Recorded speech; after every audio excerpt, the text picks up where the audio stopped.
बुरझोई राज, इराणचा सम्राट खुसरोचा पंतप्रधान. ते डॉक्टरही होते. तो नवीन औषधांवर सट्टा लावतो आणि त्यांच्यावर लिहिलेली पुस्तकेही वाचत राहिली आहे. एकदा त्यांना कळले भारतातील कोणत्यातरी डोंगरावर संजीवनी नावाची औषधी वनस्पती आहे.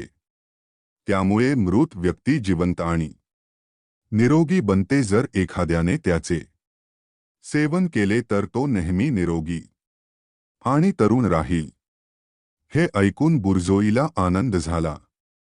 तो राजाची भारतात येण्याची परवानगी घेतली. तो भारतात आला आणि संजीवनी वनौषधीचा शोध सुरू केला.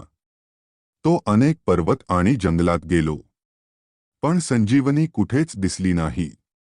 एके दिवशी तो झाडाच्या सावलीत विसावला होता. तेवढ्यात एक पंडितजी तिथे पोहोचले. बोरझोईकडे बघून तो म्हणाला, तुम्ही परदेशी आहात असे दिसते. बोरझोई म्हणाले, हो भाऊ, मी परदेशी आहे. तुमच्या जागी संजीवनी बुटीत असल्याचे मी ऐकले आहे. अमृत या स्वरूपात उपलब्ध आहे. मी इथे खूप शोधलं पण ती लूट मला कुठेच दिसली नाही. हे ऐकून पंडितजी हसायला लागले आणि म्हणाले, फक्त हनुमान संजीवनी औषधी वनस्पती शोधू शकले. आजच्या काळात संजीवनी औषधी वनस्पती कदाचित उपलब्ध नसेल, पण अमृत नक्कीच मिळू शकते. इथे अमृत पंचतंत्र आहे ग्रंथ नावाने आहे. जो ते पुस्तक काळजीपूर्वक वाचतो होय, त्याने अमृत प्राशन केले आहे.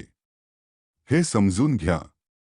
ते पुस्तक जीवनाला अमृत प्रदान करते आणि जोपर्यंत माणूस जगतो तोपर्यंत सकारात्मक विचारांनी परिपूर्ण राहतो.